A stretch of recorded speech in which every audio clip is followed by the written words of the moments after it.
อ๋อกระบึงคู่นี้แหละอันนี้เป็นซิงร้อนเจอกับเศรษฐศาสตร์บริหารธุรกิจเนาะ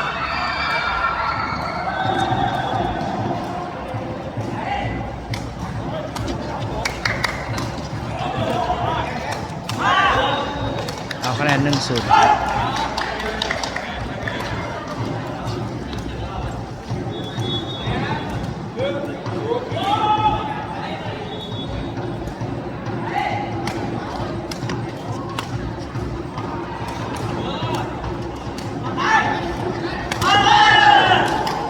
เดี๋ยวดี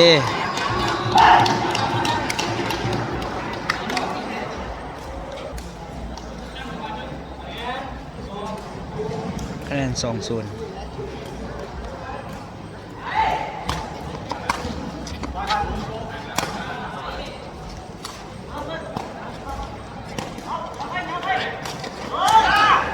จะดี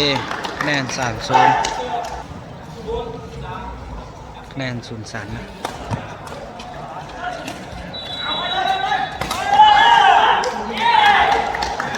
บอลจะย่อเลยขาดคะแนน4-0 0-4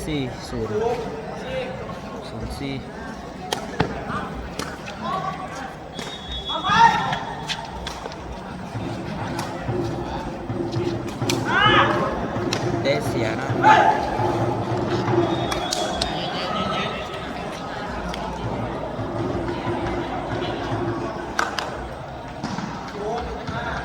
1-5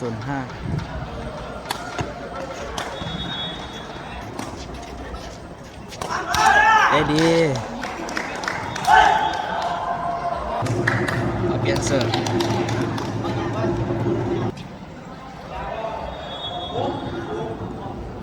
คะแนน6-0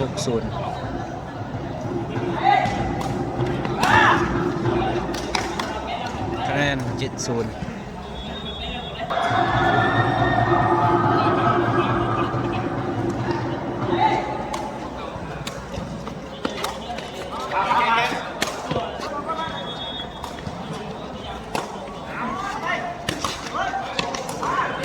บอกอ้อมตอนนี้นะ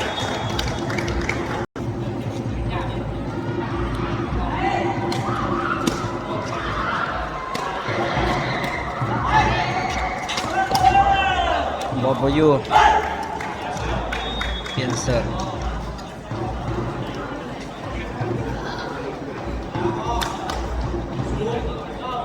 คะแนน0-9นะขาดเลยคะแนน0-10นะ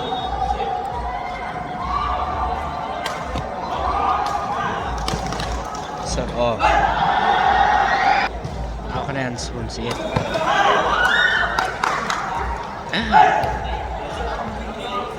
คะแนน12-0นะ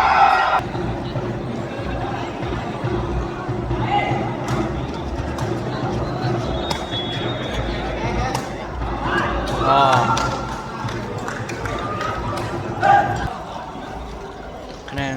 13-0นะ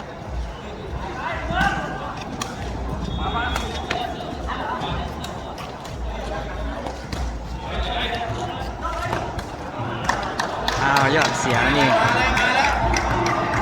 13-1นะนะ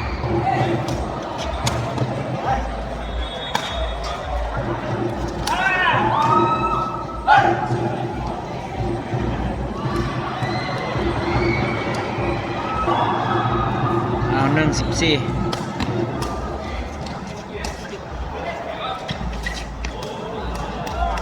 เอาเสียนี่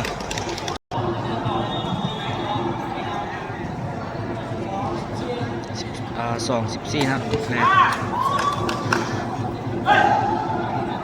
สุดเสีย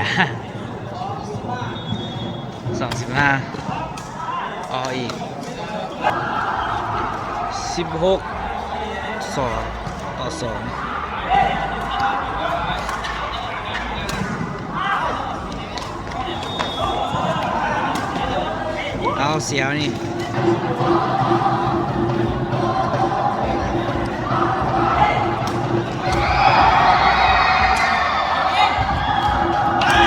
บอกอยู่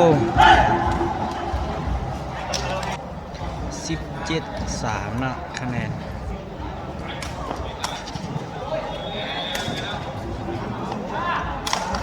เอาเสียคะแนน38นะออกทีออกนี่48นะคะแนนขาด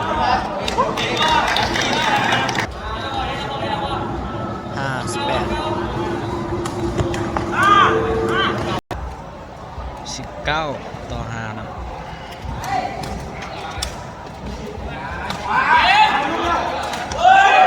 บอกคานติดเน็ตเลย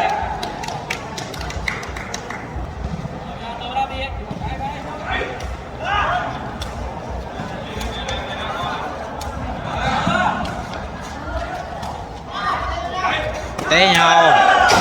กี่ไรเอาจุดเกณฑ์ที่1ซิงเกิลลอนควบไปแล้ว1 เต้นเศรษฐศาสตร์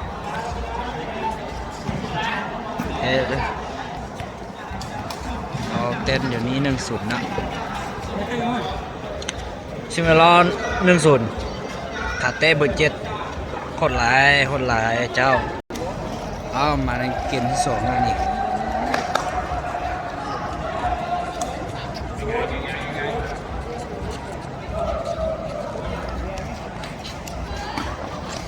ลูกนี่นะเอ็นเตะดี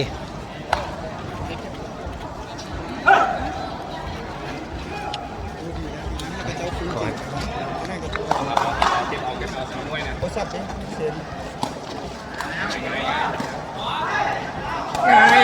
เตะดี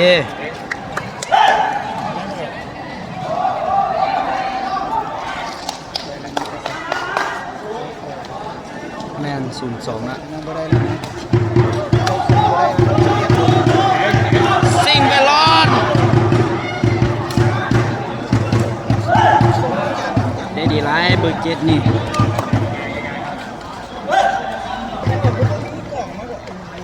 เอาคะแนน3-0นะ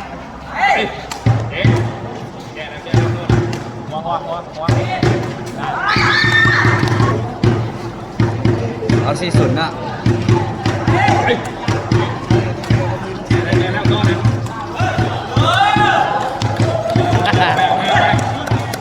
เจ๊ขายได้ดีอยู่นี่นะเอา4-1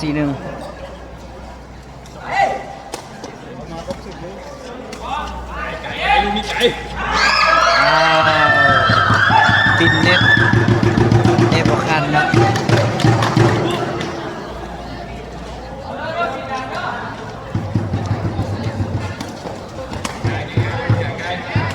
โยตีบล็อกเองเอาอยู่สุดจริงเห็นขาเท่นะ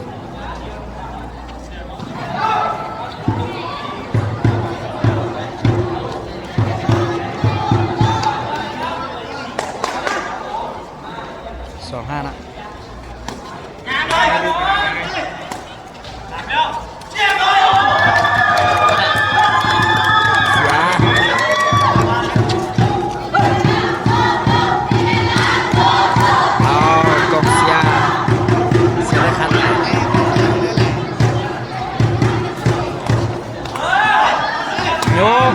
เตะยาวดีไรดูนี่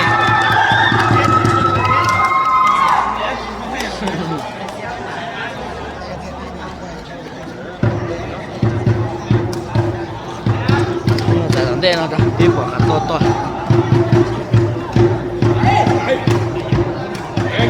เอาเริ่มตรงนี้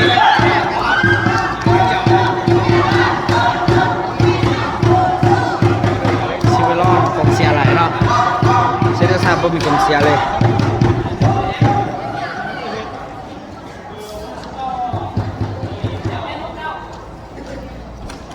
เอาเปลี่ยนนักกีฬาแล้วเปลี่ยนไปก็เอาเดี๋ยวบึ้ง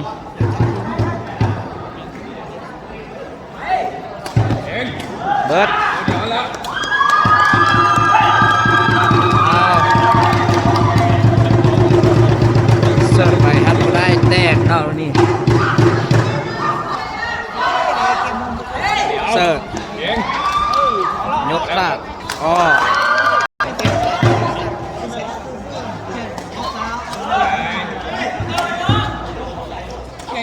ได้ดี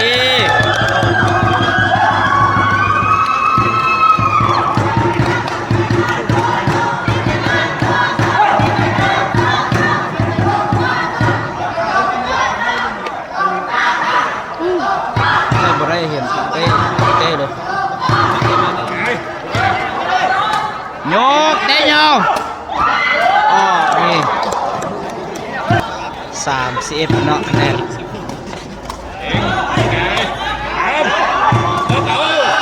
บอกไปบอกไปอยู่ได้ดีไร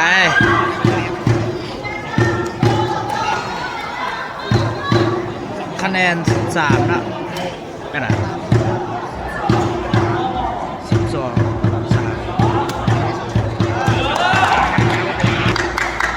12 4แล้วคะแนน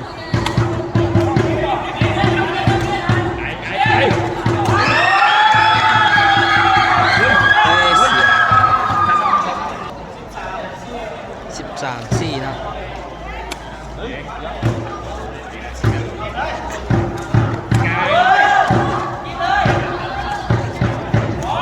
ตบแล้ว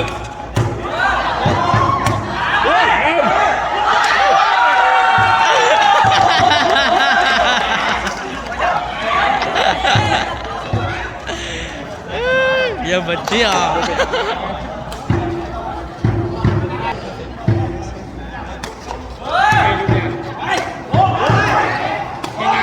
ดี54นะเต้ยาวเต้ดีหลายดูนี่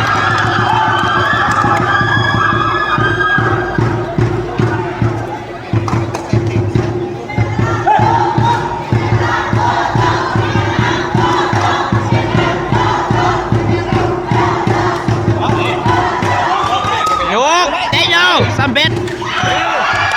ดี16-5เนาะเอาเสิร์ฟคันตกจิตแล้ว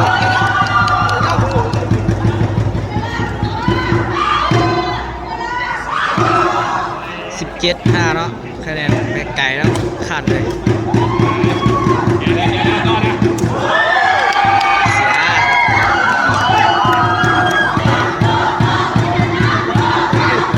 เก่ง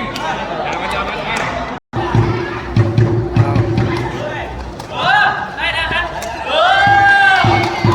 เซตสามเปลี่ยนให้มาเสิร์ฟเนาะ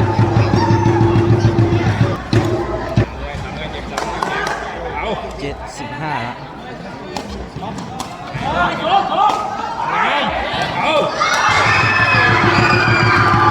บอสพยูเนาะได้ดีหลายดูนี่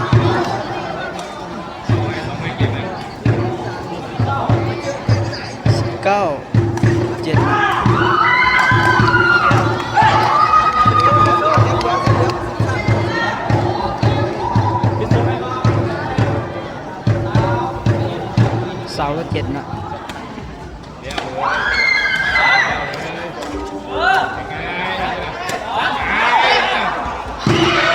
หยอกใส่ดูเชียร์หรอแต่ว่าหยอกใส่เหรอ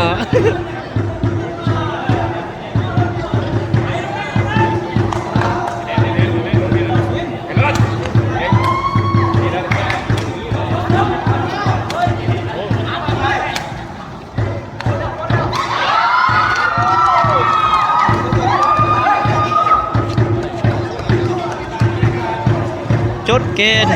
ซิงเกิลลอนสนาไปคะแนนขาดเลยเนาะเซตซ่า